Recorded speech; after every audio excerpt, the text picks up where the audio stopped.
Queridas companheiras e queridos companheiros de Santa Catarina, queridos companheiros e companheiras de Itajaí e de Navegantes, queridos deputados, deputadas, ministros, ministras, empresários e empresárias que estão presentes nesse ato.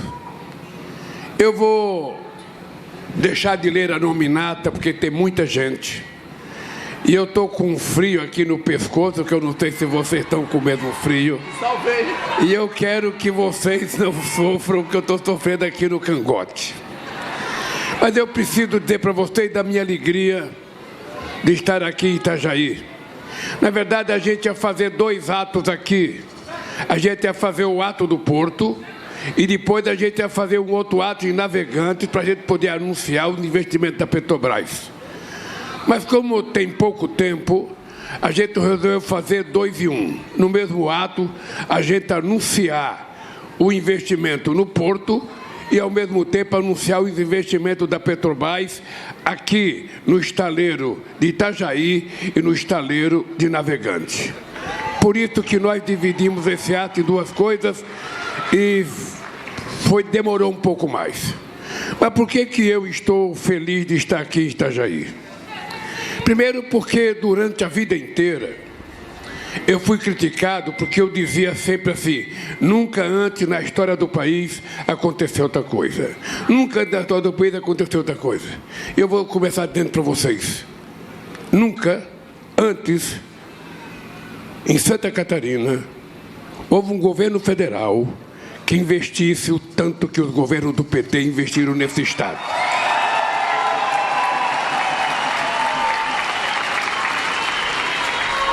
Eu falo isso, companheiros prefeitos, companheiros deputados, em qualquer estado do Brasil que eu vou, sem conhecer quem está presente.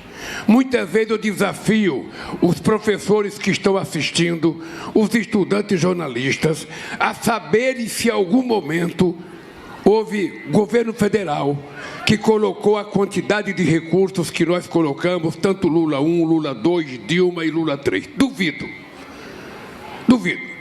E poderia desafiar fazendo uma comparação entre os investimentos que nós fizemos em 2 anos aqui e o investimento que o outro fez nos 4 anos que ele estragou esse país. Seria extremamente importante que as pessoas que defendem o outro pudessem mostrar que obra ele fez em Santa Catarina. Que rodovia, que ponte, que hidrelétrica ele fez, que estaleiro que ele fez, quantas casas ele fez, quantas creches ele fez, que a gente vai ficar desacreditado, porque a única coisa que foi feita no governo passado foi criar um gabinete do ódio para contar mentira 24 horas por dia durante 4 anos.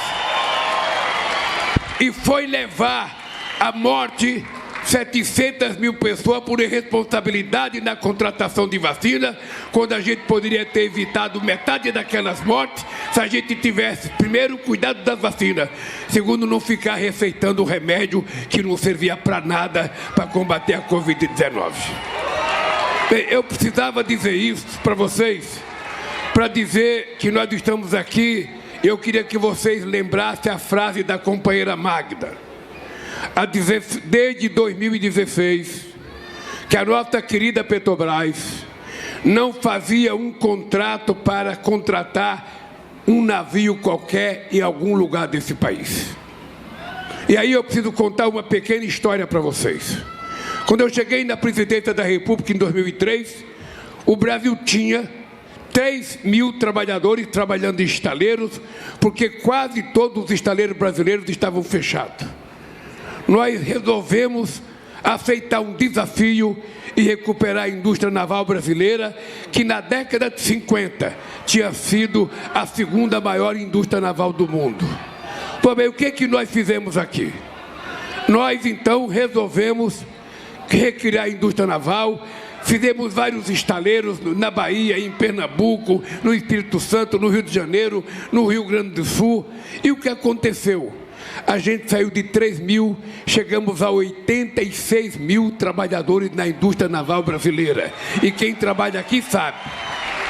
Depois que nós deixamos a presidência, eles fizeram o golpe contra Dilma, eles começaram a destruir a indústria naval brasileira.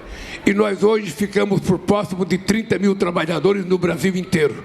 Perdemos mais de 50 mil trabalhadores.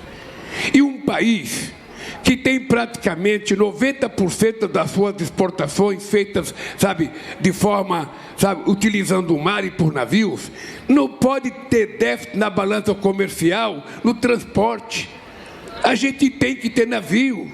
Uma empresa que tem uma empresa, um país que tem uma empresa como a Petrobras, tem que ter navio petroleiro. Por que a gente tem que ficar pagando frete para exportar e para importar? Por que a gente não tem navio com trabalhador brasileiro, com aço brasileiro, sabe, com bandeira brasileira percorrendo esse mundo de mar? Por que a gente é obrigado a contratar na China, em Singapura ou na Coreia? Por que esse país não tem a noção de se transformar num país de primeira grandeza? Por que a gente aceitou a ideia inteira, o tempo inteiro, da gente ser pequeno? Porque nesse país a elite brasileira tem complexo de vira-lata. Ela sempre acha que a gente tem que ficar dependendo dos outros. E nós achamos que uma nação é construída, sobretudo, pelo orgulho do país que a gente tenha. E esse país tem muito para que a gente se orgulhe. Esse país tem na Petrobras uma das mais importantes empresas do petróleo do mundo e certamente aqui tem mais tecnologia de profundidade de pesquisar petróleo e águas profundas do mundo. Esse país, se ele quiser ser grande, ele pode ser grande, porque ele já foi mais importante. Esse país já cresceu economicamente mais, mas houve um momento em que as pessoas deixaram de acreditar de que o Brasil não precisaria ter indústria. E nós criamos a nova indústria Brasil. E depois de muitas décadas sem a indústria brasileira crescer, nesses 2 anos a indústria brasileira voltou a crescer. Porque uma nação, ela é composta de indústria, ela é composta de agricultura, ela é composta de transporte marítimo, ela é composta de criação de animais, mas, sobretudo, uma nação é composta pela qualidade de vida do povo que habita naquela nação. E o que nós queremos para o Brasil é exatamente isso, é elevar o patamar, é elevar o padrão de vida do povo brasileiro. E por isso que é importante vocês terem prestado atenção no que a Haddad falou. Desde que nós deixamos a presidência em 2010, e é importante os empresários não se esquecerem disso, desde que nós deixamos a presidência em 2010, meu caro advogado-geral da União, o Brasil não crescia acima de 3%. O Brasil só voltou a crescer acima de 3% quando nós voltamos à presidência da República.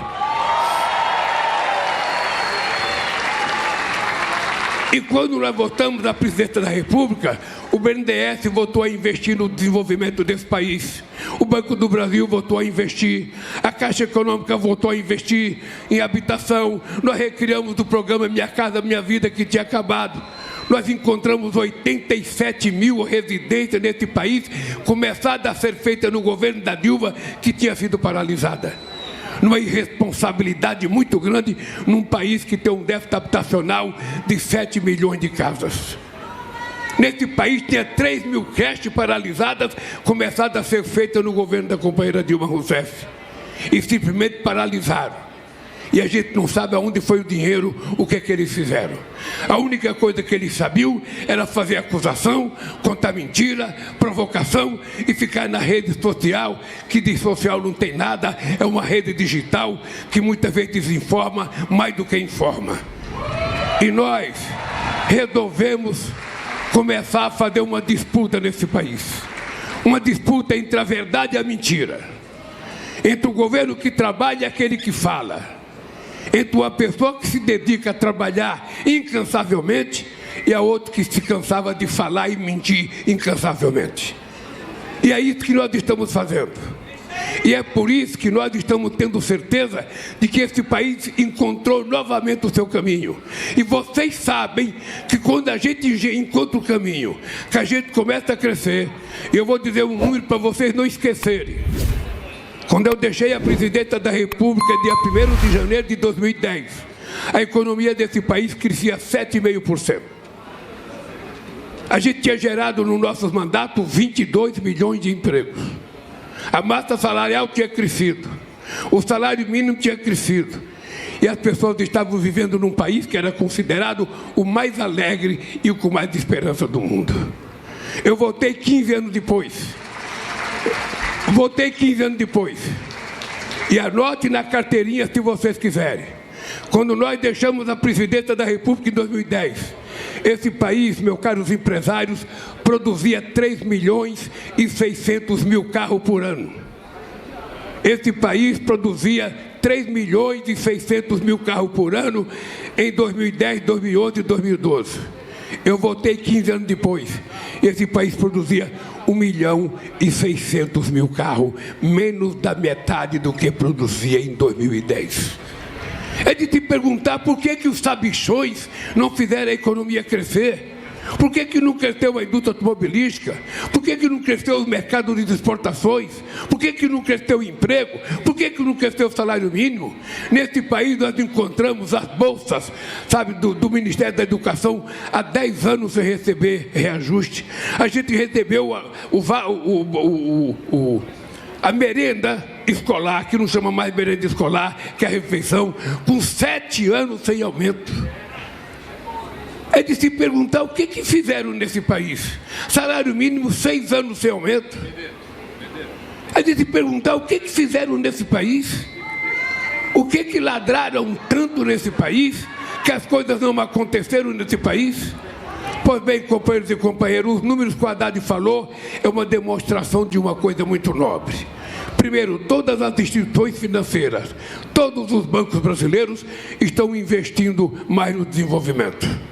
Segundo, tem uma coisa que eu digo, os empresários voltaram a acreditar, mesmo aqueles que não gostam de nós, e não precisa gostar, porque ninguém está propondo casamento a ninguém. A gente está propondo apenas que gostem do Brasil. A gente está propondo apenas que gostem do Brasil, que gostem do povo brasileiro e faça investimento, porque se fizer investimento, aqui vai ganhar. Se fizer investimento, vai ter retorno. E é por isso que eu sempre digo o seguinte: uma nação em que tem pouca gente com muito dinheiro é uma nação pobre. Uma nação que tem muita gente com pouco dinheiro é uma nação rica. É por isso que nós fazemos política de inclusão social. É por isso que nós aumentamos o salário mínimo. Porque quando o povo tem um pouquinho de dinheiro, ele não guarda no banco. Ele vai comprar o que comer, ele vai comprar o que vestir, ele vai comprar material para o filho na escola. A economia começa a circular e todo mundo começa a melhorar de vida. As pessoas voltam a viajar de avião. As pessoas voltam a gastar e a fazer uma festinha de aniversário para um filho. As pessoas voltam a fazer as coisas que todo mundo quer fazer. A economia não pode ficar atrofiada com dinheiro na mão de poucos. Veja, eu fico pensando o seguinte: imagina que aqui tem 1.000 pessoas. Imagina que aqui tem 1.000 pessoas. Imagina que eu tivesse R$1 milhão e chegasse e desse para uma pessoa aqui. O que essa pessoa ia fazer com R$1 milhão? Ela ia correr para o banco, ia abrir uma conta, ia colocar o dinheiro, ia viver de rendimento do dinheiro. Mas se eu pegar esse R$1 milhão e distribuir R$10.000 para cada um de vocês, o que vai acontecer? Todos vocês vão consumir aquele dinheiro na semana e a economia volta a funcionar, porque o comércio cresce, a indústria cresce, o consumo cresce e as pessoas crescem. É essa a lógica de uma economia do país. É como se fosse uma roda gigante, todo mundo tem que participar do processo. E nós queremos que ganhe mais do que ganha menos, do que ganhe mais do que ganha mais. Nós não queremos prejudicar ninguém.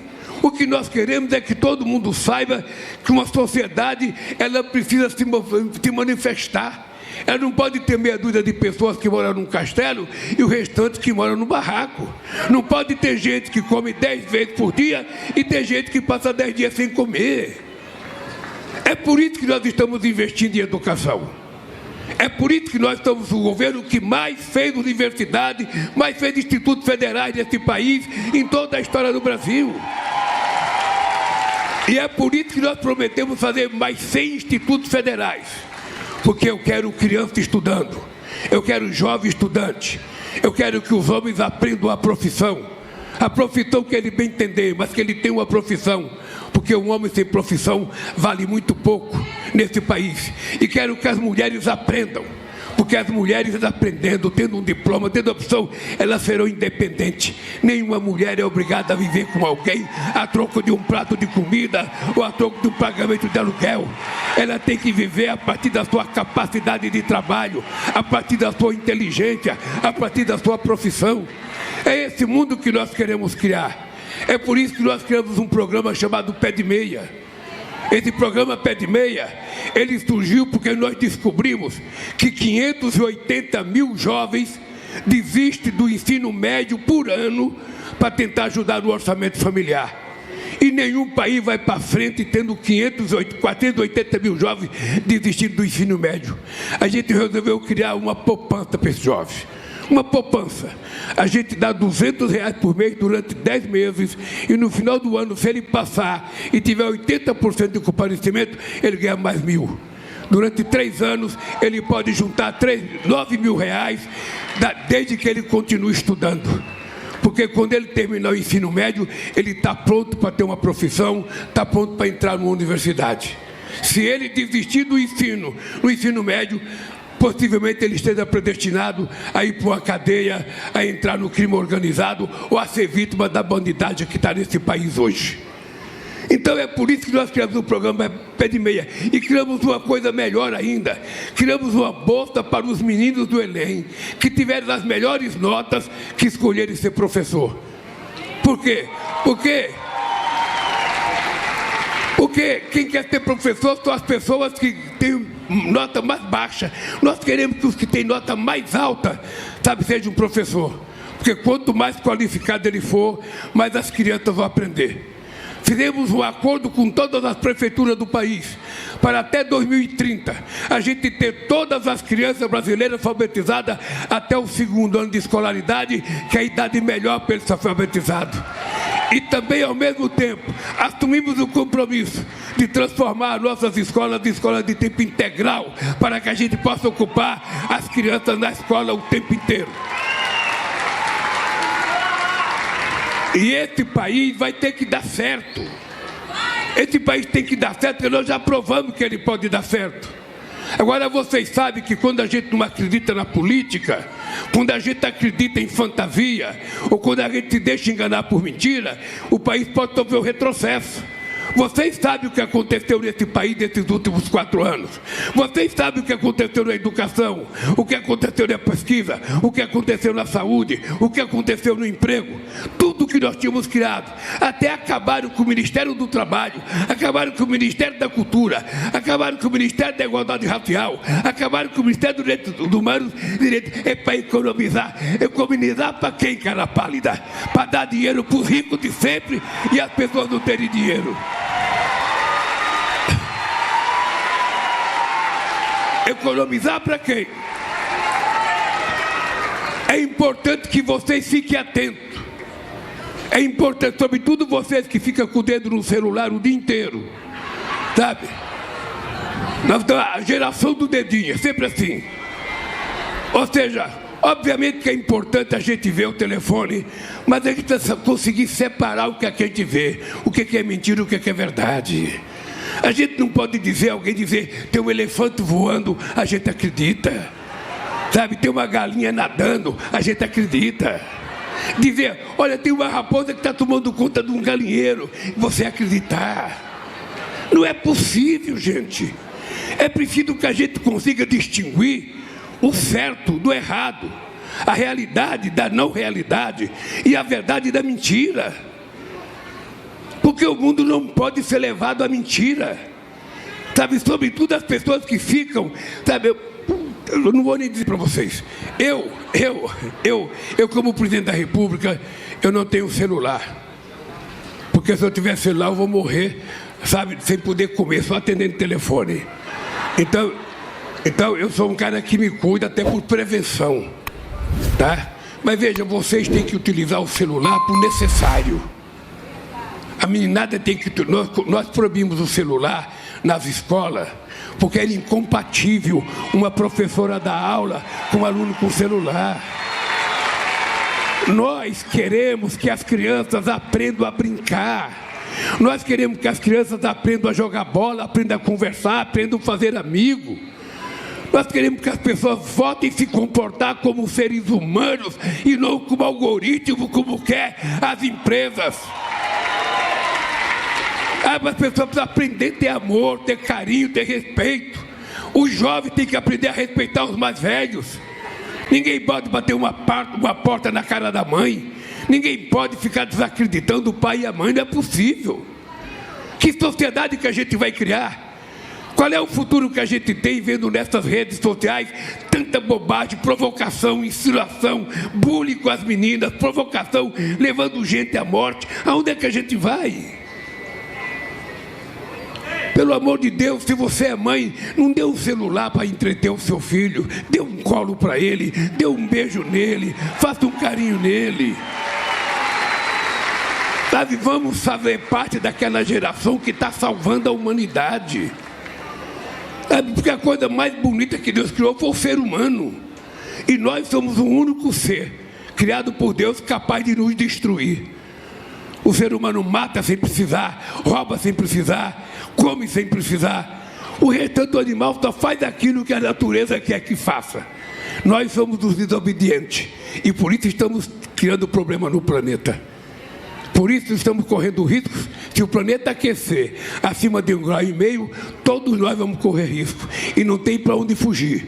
Os ricos estão fazendo foguete e procurando outro planeta. Não é habitável nenhum até agora. Eles vão ter que aprender que tem que cuidar da terra, tem que cuidar da vida. E para isso nós temos que fazer investimento, nós temos que gerar emprego e nós temos que fazer esse país crescer. É por isso que eu estou aqui. Porque eu prometi para vocês que a gente ia recuperar esse país. Nós nos matamos 2 anos para recuperar o Brasil. Esse ano é o ano da colheita. Eu estou aqui colhendo o desenvolvimento de Itajaí, de Navegante, colhendo os investimentos em Santa Catarina. E não será a última vez que eu venho aqui, não. Pode ficar certo, que a gente tem muita coisa para fazer para esse país, para esse estado. Por isso, companheiros e companheiras, ontem eu fiquei no Nordeste tratando da questão da água. Nós estamos fazendo a maior obra hídrica do mundo. Nós estamos fazendo, levar água para 4 estados, para mais de 800 municípios, levar água para gente que morria de fome. E agora eu estou aqui trazendo emprego e recuperando o estaleiro que era para ser privatizado por incompetência de quem administrava esse país. E nós trouxemos ele. Nós vamos tomar conta desse estaleiro e transformá-lo num estaleiro altamente compensador do ponto de vista financeiro, do ponto de vista econômico. E eu sei que eles estão com raiva. Eles nem vieram e não vão vir. Não vão vir. Porque a desgraça de quem conta a primeira mentira é que passa o tempo permitindo. Eu quero ver, no confronto direto, eles têm coragem de dizer o que eles fizeram nesse país, a não ser gargantear, a não ser mostrar arma, a não ser legalizar a porte de arma, a não ser mostrar metralhadora. Eu prefiro mostrar livro, eu prefiro mostrar educação, que é muito mais prazeroso para um país. Por isso eu quero dar os parabéns à Petrobras pelos investimentos anunciados. Quero dar parabéns ao ministro do Porto e aos empresários. Wesley, você que estão investindo aqui, pode ter certeza que isso aqui é uma cidade abençoada por Deus. É uma cidade, um povo maravilhoso, águas maravilhosas, praias maravilhosas, gente bonita, gente educada, sabe? Eu tenho certeza que aqui vocês vão ter orgulho de um dia ter colocado o pé aqui e um dia ter assumido investir nesse porto. Que Deus abençoe todos vocês e até os novos investimentos aqui. Um abraço, gente.